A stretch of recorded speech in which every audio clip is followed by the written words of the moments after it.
Hello, everyone. Welcome to MD Media. Today, it's my pleasure to have Professor Shetel Tromval, and we'll be speaking on his recent paper published on the current history. And Professor Shetel has been a couple of times with the MD Media. We spoke about what's going on in Tigray and Ethiopia before, and we'll do that today, but through the lens of his recent paper. He is a professor of peace conflict studies in Oslo at the Oslo New University College.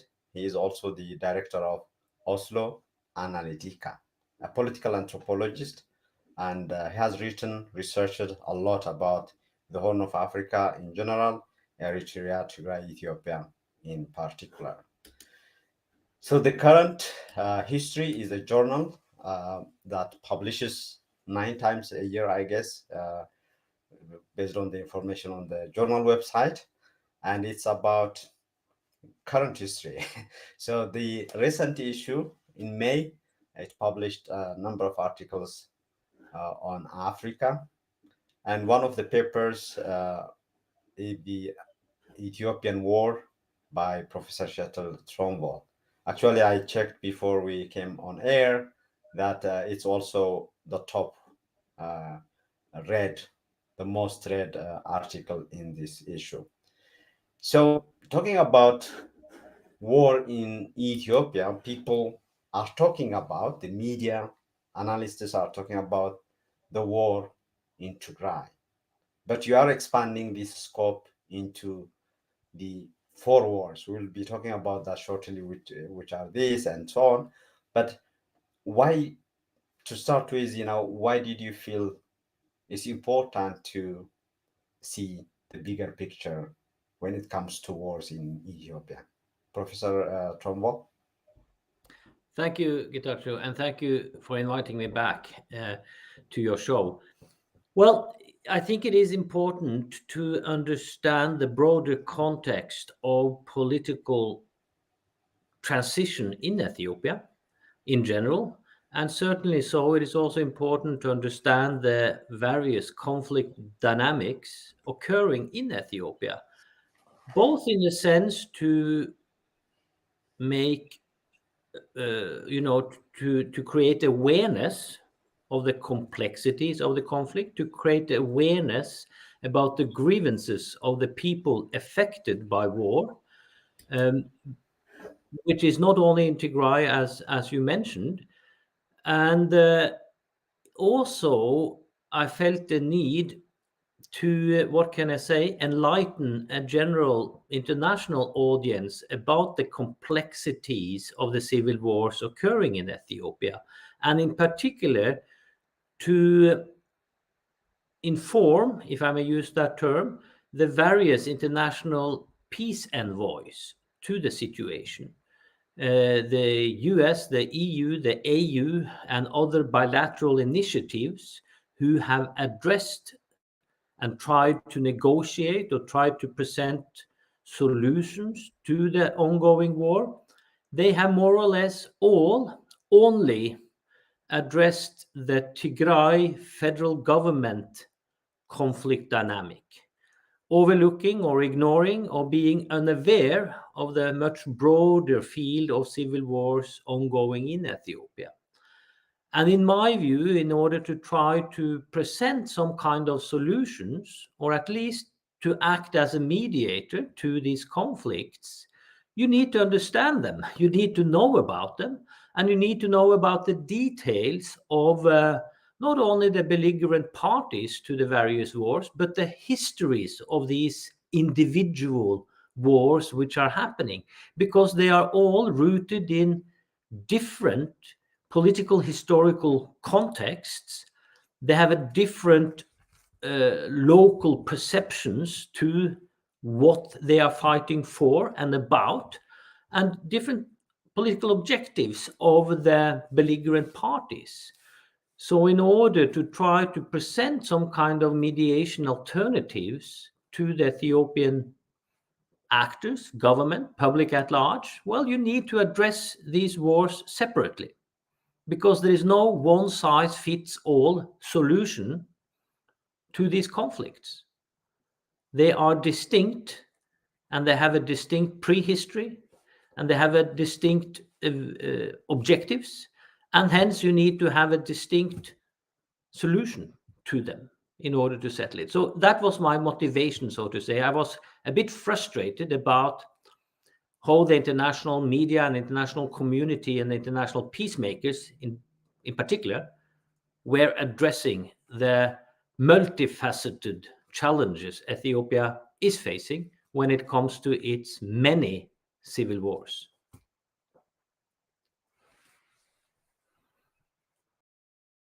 On that count, you are talking about basically 4 ongoing conflicts. I want to emphasize on the word ongoing because recently, I don't know if you followed him, but the Prime Minister was talking about how peace versus war today, as he was speaking, I think it was to the military generals, and how during the EPRDF era was.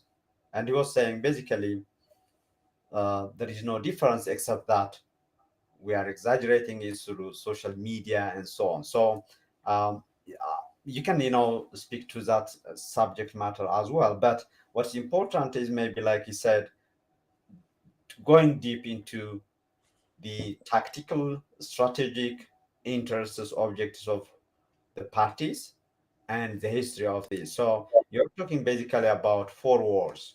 So Tigray versus Eritrea, Tigray versus Federal Ethiopia. I'm trying to use your terminology there.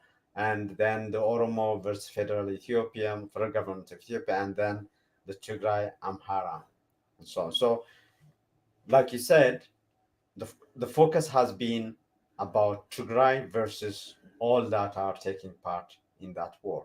So can you maybe talk about where we are in terms of these 4 wars right now, and maybe we can speak about the history and the objectives of this, so that, like you said, for creating understanding for our audience, but hopefully also to those who are trying to mediate all this.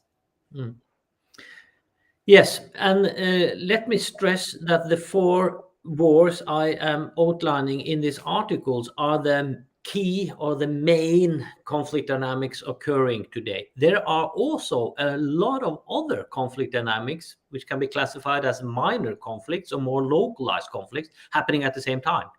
The length of the length restrictions of the article prohibited me to mention them or to go into details in what's happening in southern Ethiopia, what's happening in Somali Afar, Somali Urumu, and so on, conflict dimensions. But these are the 4 wars which are impacting, you can say, national instability in Ethiopia, and which have the most devastating humanitarian effects, and which are the most pertinent political issues to solve in order to create, hopefully, a sustainable peace in the area. And briefly, the status of this conflict as we speak, well, to make it brief might be hard, but I can give it a shot. I think as the main international focus has been on the federal Ethiopian government versus Tigray, that situation is also possibly the situation which has been most pacified, in the sense of muted the open ongoing hostilities. There has been talks between the government of Tigray and the federal government for the last couple of 3 months. And as you remember, just some few weeks back, that culminated in not a negotiated ceasefire agreement, which were the objective of those talks, but it was rather suddenly abrupted, and the federal government declared a unilateral declaration of truce for humanitarian reasons, which was a couple of days later reciprocated by the TDF, or the Tigray government, also accepting that unilateral declaration of truce, in order to hopefully allow humanitarian aid to reach Tigray. That has not been successful. There has been some very few 150, 160 trucks reaching Tigray since then, not the continuous flow, just on and off 2-3 times, the convoys. But the open fighting, if I can use that term, between the federal forces and the Tigrayan defense forces have been rather subdued over the last weeks or months, for that matter. As a consequence of that, those direct talks, we believe. More pertinent in terms of fighting and instability and the danger of a new large-scale outbreak is probably between Tigray and Eritrean forces and between Tigray and Amhara forces, those two other conflicts or wars I'm addressing. The Eritrean forces and Amhara forces, and I'm using the term Amhara forces in the broad sense, including both the regional forces, the regional special forces, regional militia, and also the Fano irregular militia. They are in collusion with the Eritrean government and Isaias Afwerki, and have overlapping objectives to a certain degree when it comes to some objectives of the war, talking about West Tigray and the control of West Tigray. But their objectives are also to a degree deviating when it comes to possibly the overall status of Tigray and the leadership and the future of the Tigray region as such. We have heard over the last few weeks about new deployments of Eritrean troops along the northern border of Tigray, and also rumors about skirmishes happening. The same we have heard in West Tigray over the last few days, even new uncollaborated reports about new executions of Tigrayans being held detained by Amhara forces, and also increasing instability there. So those two dimensions, Tigray versus Eritrea, Tigray versus Amhara, are the ones which are more in danger of unleashing a new major large-scale war where Tigray is involved. But in the shadow of these three conflict dimensions surrounding Tigray, as you outline in this slide, is the Urumu federal government war, which in my view has not at all attracted the international attention it deserves and it needs. The latest reports we do hear from particularly Wollega, West Wollega, and other but also in other parts of Oromia region, is rather bleak and depressive in the sense of active military warfare. And one international diplomat said in confidentiality just a few days ago that it seems to be that the federal government are using the same tactics, indiscriminate shelling of civilian areas, killings of civilians, targeting of civilian infrastructure, and so on, as we have seen in Tigray over the last year and a half, is now happening in Oromia region, which is, of course, very counterproductive in the sense of winning the hearts and minds of the Oromia people to the federal government's agenda. So that conflict dynamic needs much more international attention, in my view, and as it also involves today it involves a more direct threat to the stability of Ethiopia as such than the Tigray conflict dynamic, as the TDF forces have pulled back to their own region. They are no longer threatening Addis. The OLA and the Urumu insurgency forces have a higher capacity and the potential to threaten the stability of the core of Ethiopia and Addis Ababa as such.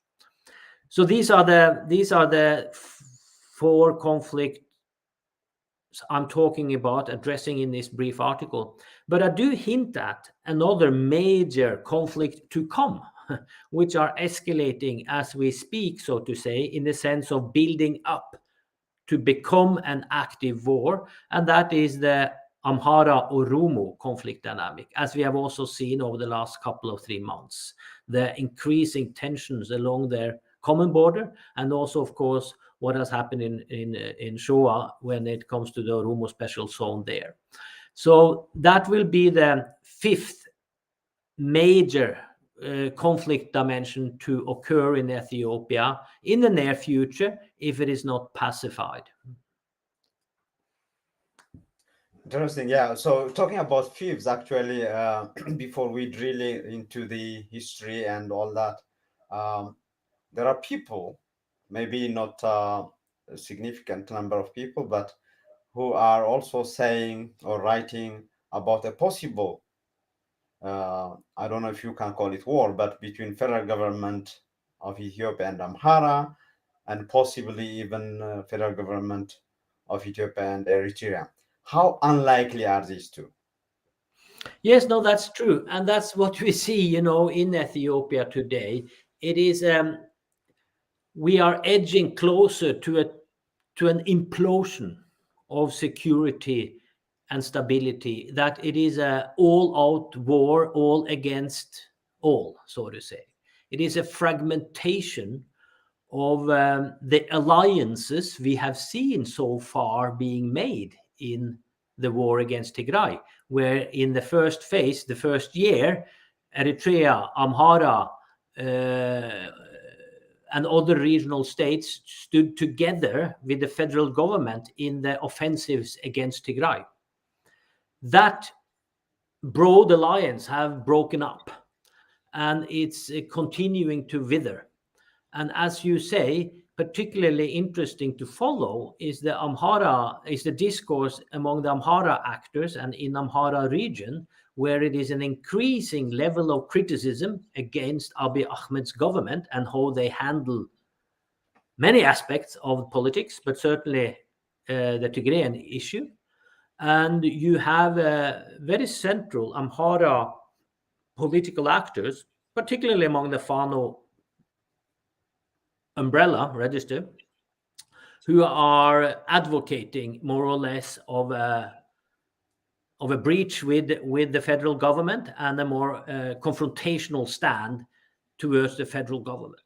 So that will be an extreme delicate situation for Abiy Ahmed to handle, how again to rein in the broader Amhara elite, not only his few cronies in the PP Amhara, but the broader Amhara elite to back him and his policies.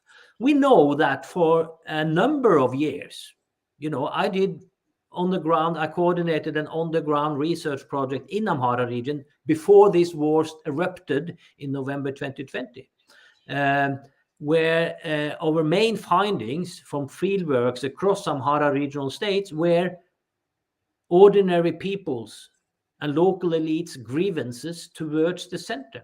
The lack, as they expressed it, the lack of political representation, both in Bahir Dar and in Addis Ababa, that the lack of trust towards the Prosperity Party and the lack of Amhara people's interests and grievances being protected and implemented by the Prosperity Party. That level of criticism was very high among Amhara informants we discussed and talked to across the Amhara region in early 2020, summer of 2020. And it hasn't changed since then. It was temporarily muted because the war with Tigray started, and the focus was on that and on recapturing or taking control of West Tigray. Now it is again coming up to the surface that who are the Prosperity Party, how is the Prosperity Party defending and implementing Amhara interests and visions for their own regional state, but also their interests and visions for what Ethiopia is supposed to be. And that, that is a very relevant question to ask. mm, Absolutely. mm, The election in the Amhara region cannot be called, which took place in 2021, cannot be said to be a free and fair and open election, obviously. So is the popular Amhara opinions, are they represented in the House of Representatives? Are they represented at the regional government level in Bahir Dar? I put a question mark behind that. So yes, I think that dimension might turn into, I don't think, at least segments of the Amhara political military complex might turn against the federal government. But I don't see it yet that they will manage to pull together to coordinate a united Amhara front, if I can use that term, against the federal government. I don't see that coming very soon. But again, it is an unpredictable and a very high degree of instability in among the various political actors in that region, which might certainly prove to be a very, very dire challenge to the federal government. mm, When it comes to the Eritrea relations, we have definitely seen it soaring and withering. The very closeness it was between Isaias Afwerki and Abiy Ahmed since the inception of the so-called peace process in 2018, that isn't there any longer. The high level of intimacy between these two persons, individuals, but also their kind of coordinated common agenda for Tigray, for Ethiopia, and for the Horn of Africa. We've seen that being very much weakened. But there are different signals and different data we do get about the level of closeness or the level of separating, so to say, between Asmara and Addis. Certainly, Abiy Ahmed does not control the Eritrean Defense Forces intervention in Ethiopia. Eritrean Defense Forces are operating on Ethiopian soil in Tigray, in West Tigray, in Amhara, in other parts of Ethiopia, without being under the political authority of the Ethiopian government. And that is a challenge. And the Ethiopian government and Abiy Ahmed has promised many times to the international community, as part of the dialogue they do have with UN and other actors, that the Eritrean forces will pull out of Tigray, will pull out from Ethiopian soil. It hasn't happened. They're still there. And that is creating, I think, an increasing tension between Asmara and Addis when it comes to how to solve the Tigrayan issue, which Abiy Ahmed has at least sent some signals that he has an interest to do. Not because he wants to save the Tigrayan people, I believe. I don't think he cares so much about them.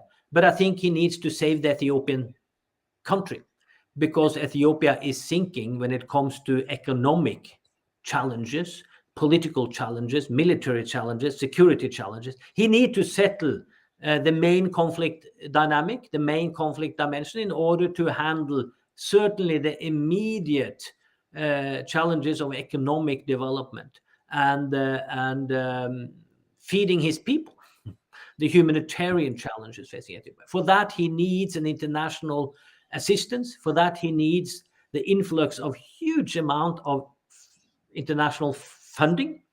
And still, the Western international community are holding back because of the atrocities in Tigray and because of the conflict scenarios. So I think the Asmara Addis dynamic might turn more and more into a conflictual relationship, shifting from close allies to a very uneasy partnership, which we are in now, to maybe more confrontational politics to come rather soon. hmm. A lot of things to read. And talking about reading, I think that it's important, I guess, to talk about misreading or misinterpretation. There seems to be at least some degree of misreading the other party from everyone involved. I must say, from Maqala to Bahar Dar to Asmara, Addis Ababa, all that. You can include Mogadishu and Samara as well in all this mix. So maybe the question is, even the international community, the Brussels, Washington, is everyone reading the situation there? All these dynamics and the history, the parties, are they reading it right? Well, I will be very hesitant to make any firm conclusions on that, as I'm not privy to the insights into what the U.S. envoy has been doing, and as the key envoy here, and neither the AU Obasanjo envoy, but we can interpret on the basis of what we know, what is public knowledge, so to say. And when it comes to the US, well, they have shifted their envoys twice. Now it is the former deputy envoy is the acting envoy. We are awaiting the appointment of a new US envoy to fill that role.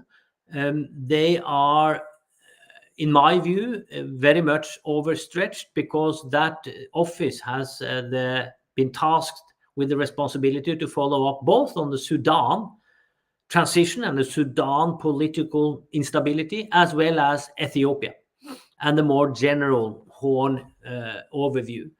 And there are not many people, and I don't think they do have the in-depth knowledge needed in that team to manage to patch together, so to say, 4 or 5 different negotiation tracks and 4 or 5 different roadmaps to peace when it comes to settle the 4 or 5 wars we do have in Ethiopia today. And neither, obviously, has the AU envoy, President Obasanjo, a senior, obviously, but he is, over his mid-80s. He is more or less alone with a very skeleton team. He has other issues to handle. It's a part-time task for him. It's a symbolic affair what AU is putting into this. It's not serious. It's not serious to solve the deep issues of conflicts in Ethiopia. AU is not on top of that at all, and basically because of political context, they have a very, as we know, very hard time to handle anything Ethiopian, since the headquarters are there. The EU special envoy, we haven't mentioned that office, but they haven't played a high level role over the last year and a half. The EU in Brussels are split on how to view Ethiopia. The EU member countries are very much divided on how to handle the Ethiopian situation, which also makes the role of an EU envoy very fragile or very weak, as the office doesn't have a consolidated Brussels and a consolidated Europe behind it. So it is a feeble operation. I think the challenge is multifaceted, but one of the key issues, in my view, as I have tried to argue consistently for the last year and a half, is that if the international community were supposed to take the Ethiopian crisis seriously, well, they should put serious resources behind it to try to solve it. So far, we don't see that. It's just patchwork, basically, and minimal resources put aside to create the necessary teams of knowledge and expertise and experts, local and international, dedicated to these processes. On that note, on this paper, you are looking at each one of these parties to the different conflicts one by one, from the history, the dynamics, and as well as where the tactical and the strategic interests are. So maybe let's just briefly talk about each one of them and where these conflict dynamics arises. And maybe I think, because you conclude your article, which is a 17-page article with the peacemaking challenge. So I think we can relate that to the dynamics of who is interested in what and so on. Let's talk about Tigray. Mm. Well, what I try to do in this very brief article is to show that all the conflicts in Ethiopia today didn't start with in November 2020, or didn't start with the coming to power of Abiy Ahmed in 2018, or didn't start with the coming to power of EPRDF in 1991. All of them have deeper historical anchoring and trajectories leading up to the situation we have today. They have been open conflicts and more muted conflicts throughout the last 50, 60, 17 years in Ethiopia, focusing on the same kind of political grievances 50 years ago as they do today. So it is nothing new in these conflicts. They are continuation of older, deeper historical conflicts. But because of being conflated in time, they have created this havoc we see today. As we saw in the 1970s and 80s, where more or less the whole country were embraced in the civil war, various civil wars.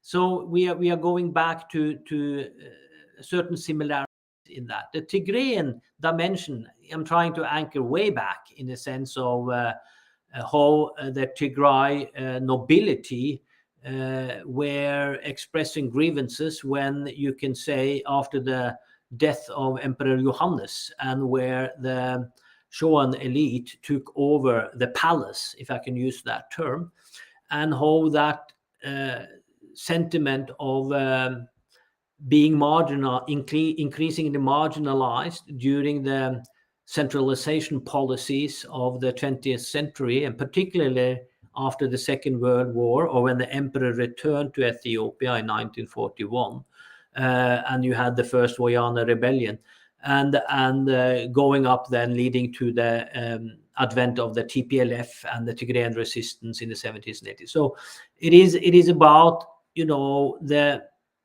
tensions between a centralizing state versus a devolved regional political autonomy. And that dimension has been the contestation throughout the last century or more when it comes to Tigray versus the center.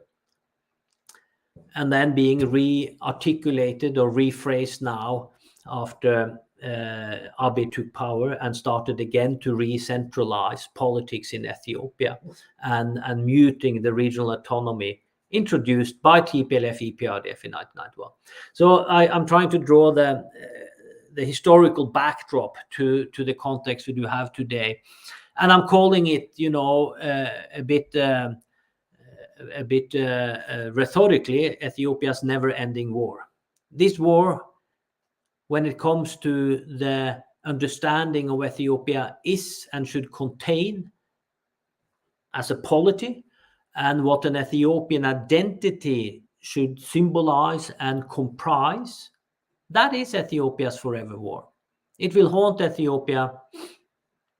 It has haunted Ethiopia for the last century, and it will continue to haunt it, because Ethiopia is basically an empire in disguise as a state today, and that is very difficult to solve, viewing the current political visions of the belligerent parties. So that is the Tigray Addis dimension, and I've come then to Abiy Ahmed's, how he introduced, after he was elected or selected as a EPRDF chairman and then the prime minister, when he was elevated to power based on the Urumu protest movement, basically, and an Urumu first rhetoric and policy, how he changed that rather quickly into a more unitary, centralizing policy, as we know, and muting Oromia and Oromo grievances and Oromo visions, and instead elevating Ethiopia and a pan-Ethiopian identity. and which again then led to the protest from Tigray, but also the protest from his own constituency, from his own ethnic political constituency, the Oromo people, both within his own party, the OPDO, but also from the opposition, both the legally registered opposition, but also the armed OLA, escalating that conflict dimension as we see. And I think if it is anything to, well, I'm not in a position, and it's not my job to dish out blame here, but certainly we saw the changing dynamics in Ethiopia when it comes to increasing tensions and conflicts spiraling is based on the re-centralization policies which are being introduced in 2019. That is and which certainly took off, so to say, with the establishment of with the dissolution of EPRDF in December 2019 and the establishment of Prosperity Party.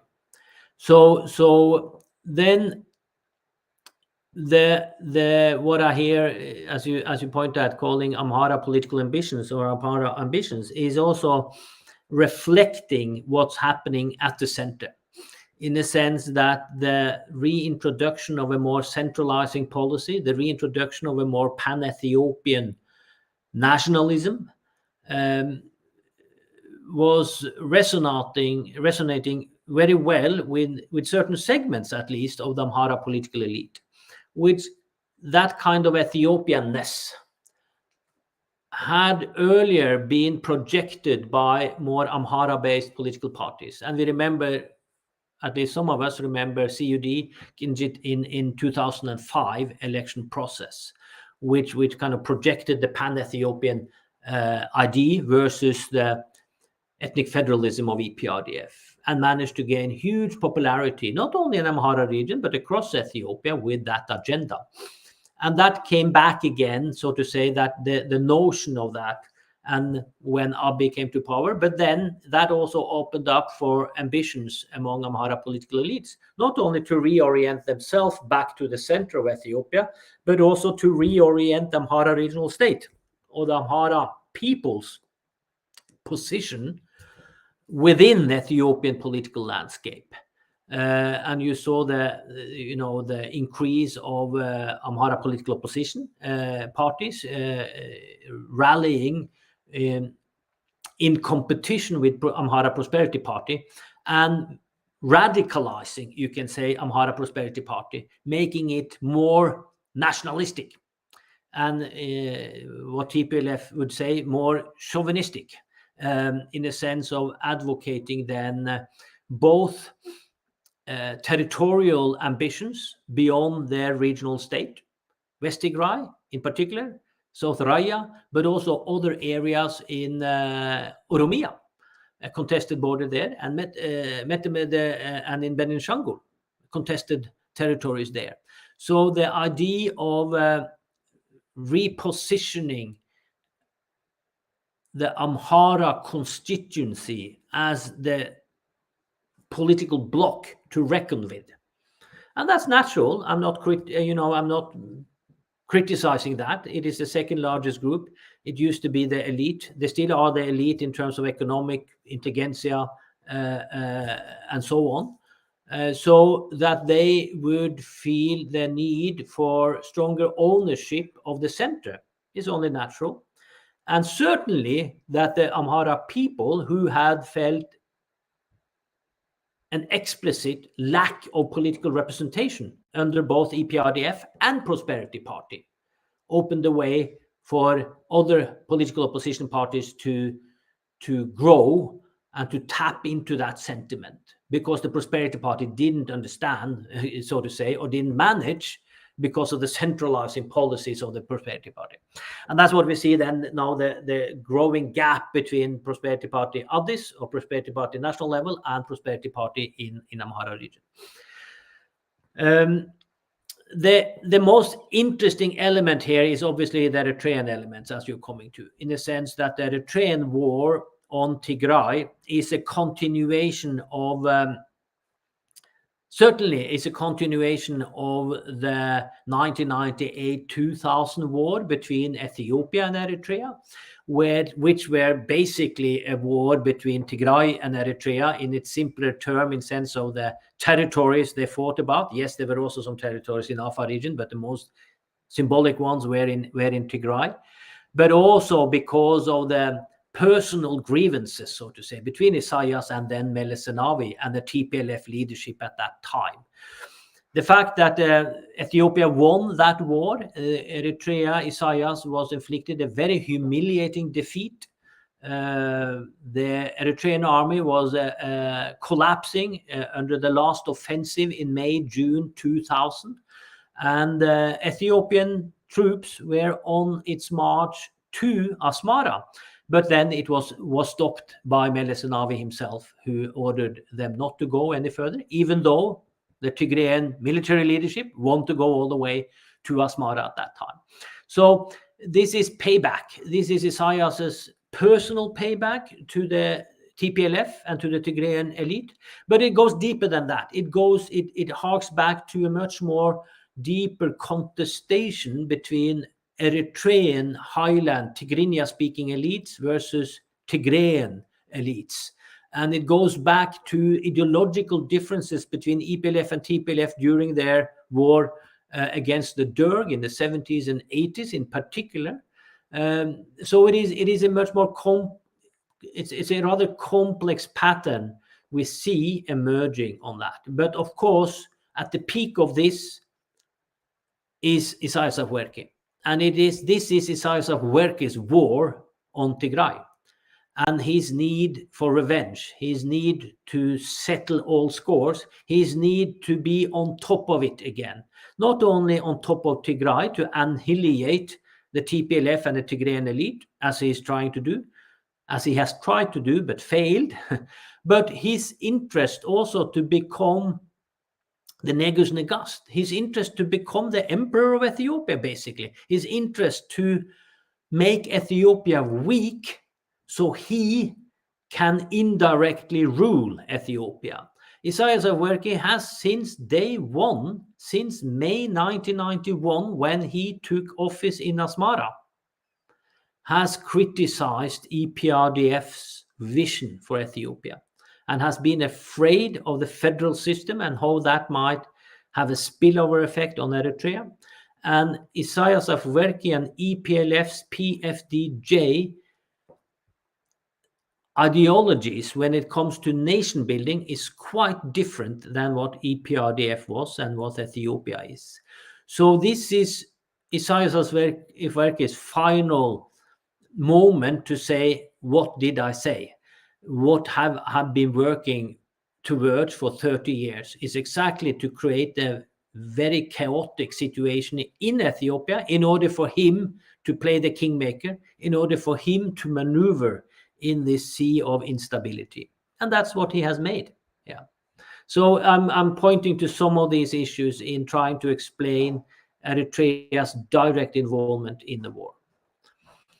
The Urumu struggle, again, deep-rooted struggle in Ethiopian history, obviously, and we all know about that, and the lack of Urumu representation, both at their own regional level, but certainly also the lack of Urumu influence and representation at the national level.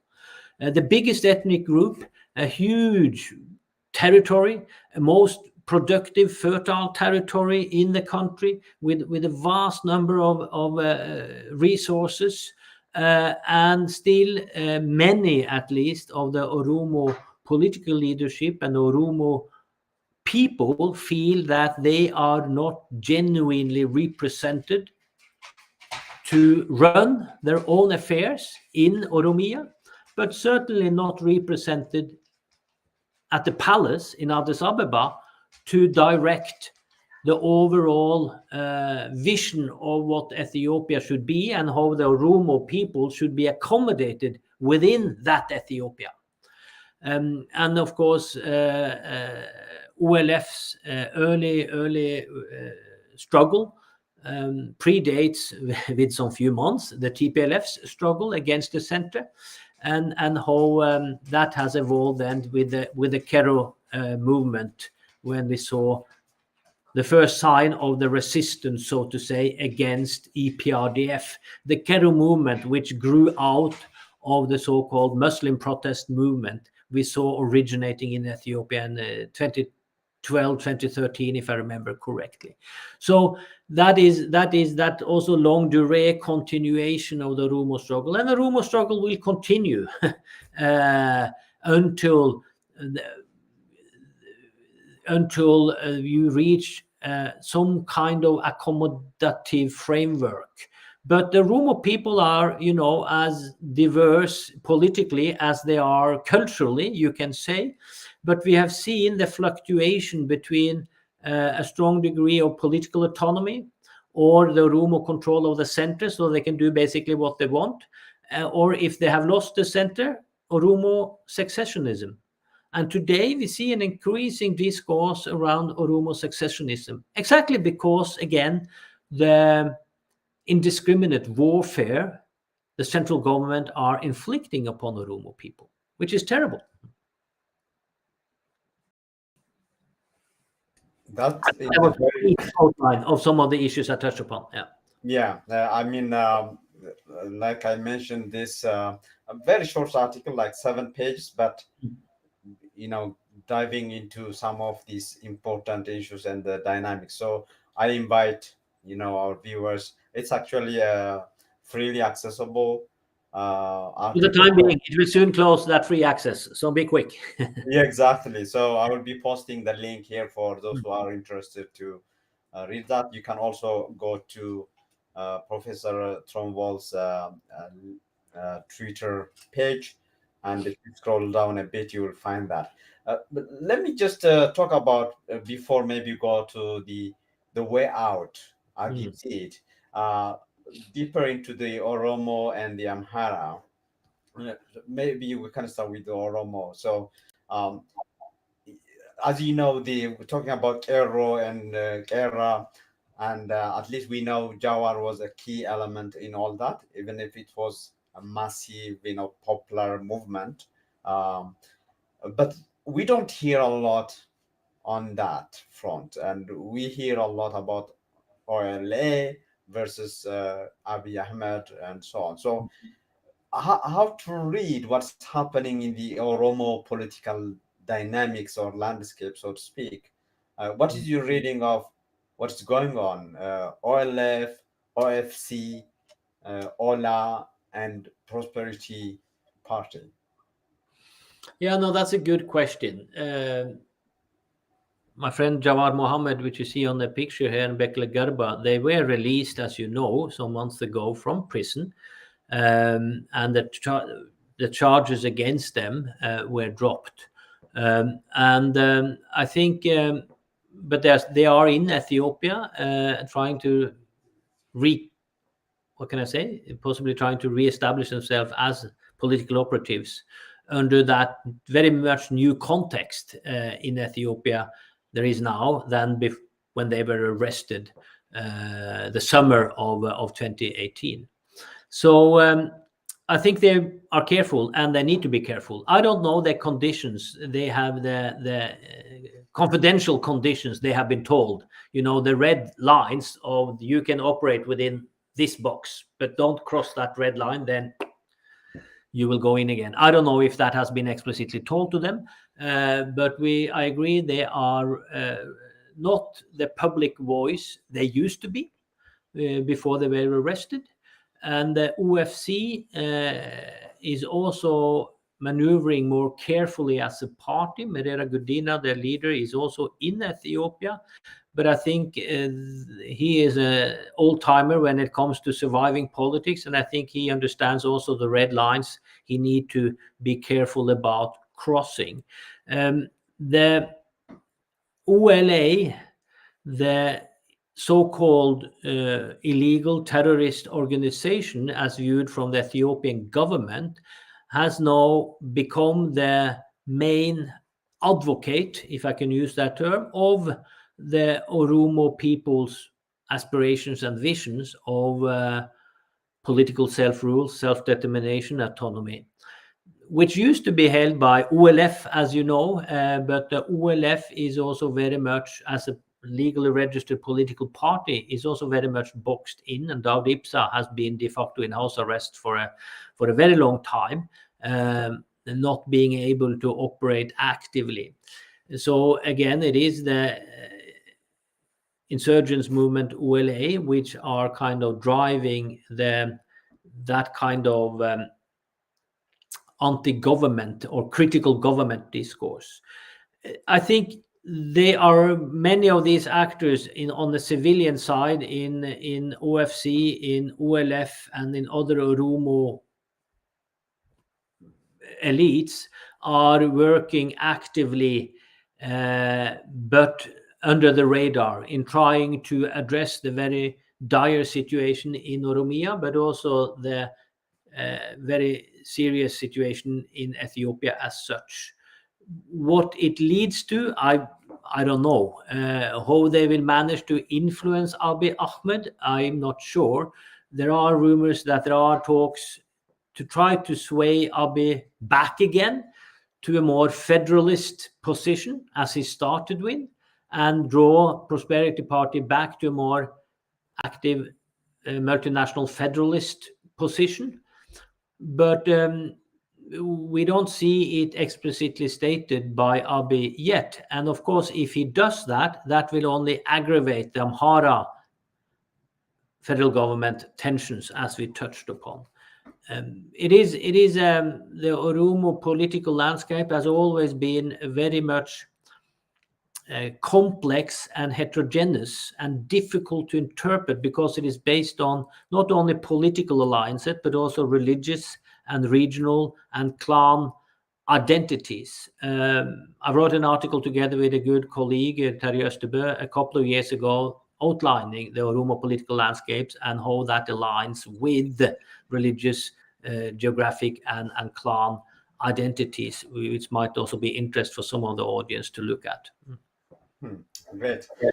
Maybe zooming in into the Amhara dynamics as well, specifically given the what happened in the first and ever General Assembly of the Prosperity Party.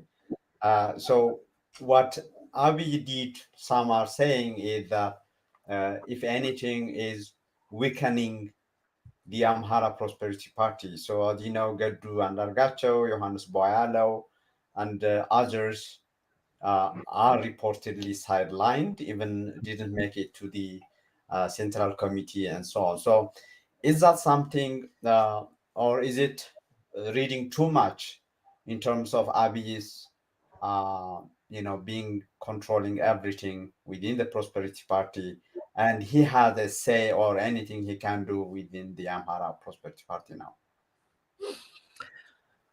I think it is at least a sign of some of the frustrations which are occurring within the Amhara Prosperity Party, and the way Abiy Ahmed has managed to shift or sideline different leaders as they become possibly too threatening or too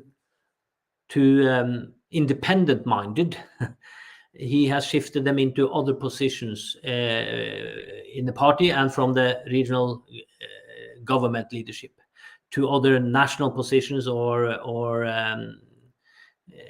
just silencing them. And I think that is partly based on that kind of aspirations we do see coming up from the Amhara political elite, that it goes counter with some of Abiy's own interests. So he needs to make sure that he has loyalists at the party headquarters in Bahir Dar, but also at the regional government in Bahir Dar, that it is his men which are there and not political leaders which might advocate and project Amhara grassroots interest or other Amhara political elites' interest in this competition for power, as we do see playing out in Ethiopia. Wait, maybe on Tigray. So, what is because that has been your subject matter, together with Eritrea, in terms of Mm, research, peacemaking, all that. So, there are people who say you mentioned about the U.S. changing its invoice twice within, mm, a very short period of time, relatively. So, mm, there are people who say that the U.S. and including Tigray have mm, been like misreading again Abiy's commitment and what he mm, says mm, behind the doors and so on. So the fact that the TDF was mm, very close to Debre Sina mm, in November, and then at that time Feldman was in Addis, mm, he actually reportedly said there has been a massive progress made in the diplomatic front, only mm, to see the next day Abiy going to the war front in mm, military, mm, fatigue and so on. So, mm. are we at the stage again to try the US and everyone involved would be misleading in terms of Abiy is not, going to unleash another war against Tigray? I think not answering that directly, but I think the international community has willingly or intentionally misread Abiy all the time, as long as he has been in power. So that's nothing new in my eyes. They misread him when it comes to his so-called reforms, at least late 2018, or we saw it already during the summer of 2018, that this was something else was happening than what he said in public. And we see it now when it comes to the so-called humanitarian access to Tigray. There are 6.5 million people starving in Tigray. 4 million of them are on the verge of dying in famine. And Abiy has promised over and over again humanitarian access, unimpeded humanitarian access, that everything is fine. And when the international community managed to muster enough muscle to pressure him, he lets one convoy go through. And then everyone, ooh, what a fantastic, yeah, a great step forward. Now we are reaching, we are getting closer to a solution to this. And then after that convoy is left through, he closes off again. And he's just playing with the international community to a certain degree, in my eyes. And we are buying into it willingly or unintentionally. I don't know. Possibly both, depending on which diplomatic core you are looking at. And we are letting him do it in a sense that we are not uh, principally standing our ground when it comes to the principle of humanitarian law and humanitarianism and human rights, for that matter. The killings with impunity of civilians across Ethiopia, the gruesome videos we are watching when it comes to people being executed, tortured, burned alive, filmed by the ENDF officers and authority figures, and they get away with it. What does that tell us? What does that inform us about the internal sanction regimes in Ethiopia when it comes to disciplining the troops and when it comes to disciplining political authority at various levels of government? And Abiy Ahmed, the responsibility and the bucks stop with him. He is the commander in chief of the military and the armed forces in the country. He is the leader of the party. He is the prime minister. All militarily political accountability rests with him. And we know what's going on the ground. So obviously, the international community, in my view, is misreading him. Yeah. Um, we're into the final stage of the show, final couple of questions maybe. So we cannot leave it without talking about the opportunities for this. And you were mentioning the ball is in Abiy's court.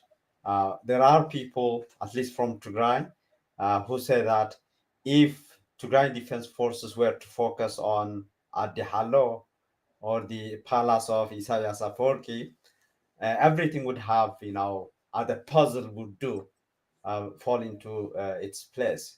So, what is your reading of the role of Isaias? I mean, you were mentioning about that, and a lot has been written about it. But in terms of, taking where we are now, the four conflicts you mentioned, out of these four, you mentioned in your article that Ethiopian civil war was the world's largest armed conflict in 2021. That's, I think, referring to the Tigray one. So, in terms of addressing this head on, uh, if you were to advise to Makala, what would be your advice? I think Mekele has enough generals and political leaders outmatching my knowledge on military strategy or political strategy. So I don't think I will offer any public advice to them.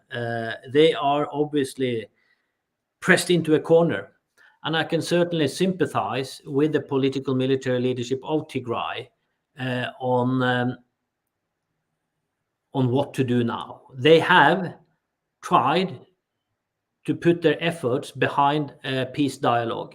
They have put their trust into the international community since November last year until today, with the hope that the international community should manage to pressure Abiy and the other belligerent parties in Ethiopia to open up and accept humanitarian supplies and then to negotiate a ceasefire agreement, and for that to pave the way for a more comprehensive peace process negotiation.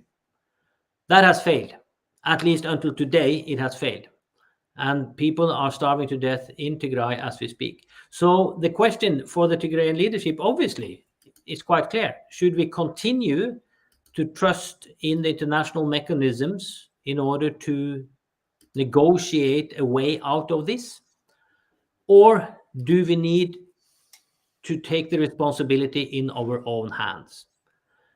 And by doing the latter, that also put at risk thousands of people, Tigrayans and others, because the latter will be a military solution.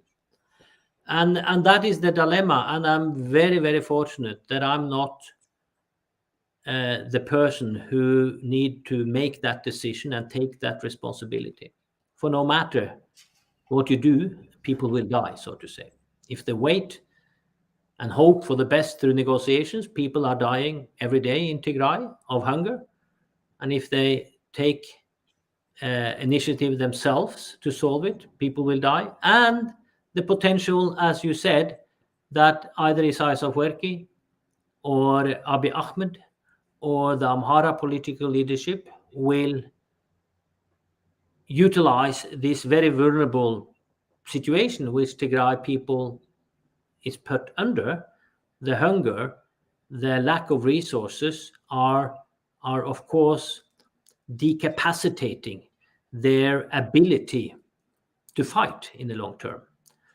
So that is also the threat then. How long can we wait until we no longer have the capacity and capability to defend ourselves because of the famine situation? So it is a tremendous, difficult challenge the Tigrayan leadership is under as we speak, and I really sympathize with that. But I'm not in any position to give them an advice on what to do. Hmm. The last question is on, March last year, Blinken was clear in public saying that ethnic cleansing is happening in Western Tigray. And as you know, even they were saying the Amhara forces, Eritrean forces should leave Tigray and so on. We don't hear a lot of that. Even after a number of pressures, they are still not calling or declaring their determination of whether genocide has happened or not. So, given where we are now in terms of Washington, Brussels, if you focus on Washington, again, I know it's very hard to advise Magala about military strategies, but you should be in a position to say, a person who knows the region and very closely following this, to Washington, to Blinken, to Biden, what should they do?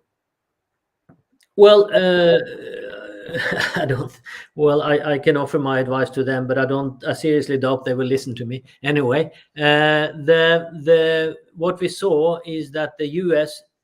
radically changed their strategy on Ethiopia in November last year, deviating from that principal stern criticism of Abiy Ahmed of his massive violations of humanitarian law and human rights law, to be silent on that and rather put pressure on the Tigrayan leadership to pull back, to stop the military offensive on Addis Ababa, to pull back their forces to Tigray. And we can speculate why that change happened. There might be there are various reasons because of that, but they are still in that modus that the U.S. administration, which used to be principle based on the human rights concerns in Ethiopia, has backpedaled and are now much more oriented towards possibly a geopolitical play in the region. They need to hedge their bets, so to say. They want stability, obviously, in Ethiopia. They want stability in a much more chaotic Horn of Africa than we have seen for the last 30 years. And they need to protect their interests, and by meaning that they need to to ensure that they have their access point, contact points, they have their loyalists, so to say, or they have their partners in place.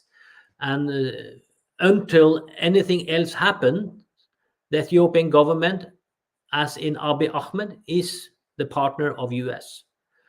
TPLF, TDF, Tigray is not. So that's the thinking of a realist foreign policy, so to say. And I think that was dawned upon Washington, D.C. November last year. So I don't think that will change until something radical happens and you have a rupture and a new dynamic and a new situation. That rupture can be in terms of West Tigray, it can be in Asmara, it can be in Addis. So we'll have to wait and see in that regard. But I think the US now and Europe, Ethiopia is way down on the priority list. No, it's all about Russia and Ukraine. And whatever happens in Ethiopia stays in Ethiopia, so to say. It doesn't hit us. It doesn't influence the decision making at the highest level. It is handled by deputy ministers or state secretaries or even by the bureaucrats. It's not handled by the prime ministers or the presidents or the foreign ministers. And that's the reality you have to face. This is a war in Ethiopia which might be ongoing for years and years without drawing much attention from the Western international world. With that, we finished today's show. Thank you so much, Professor Kjetil Tromvoll, as usual, for your insightful material today, and hope to see you, not maybe as infrequent as before, but rather frequently. Thank you for your time, and good night from here. Thank you so much, Getachew. Anytime. You have been following today's conversation with Professor Kjetil Tromvoll, who is a professor of peace and conflict resolution in Oslo. And we were live on Facebook, Twitter, LinkedIn, and YouTube. And before I sign off for today, I just want to share that what's coming with Yosef, in depth with Yosef G. This week we'll be talking about the donor community's language manipulation in Tigray crisis. That will be the topic.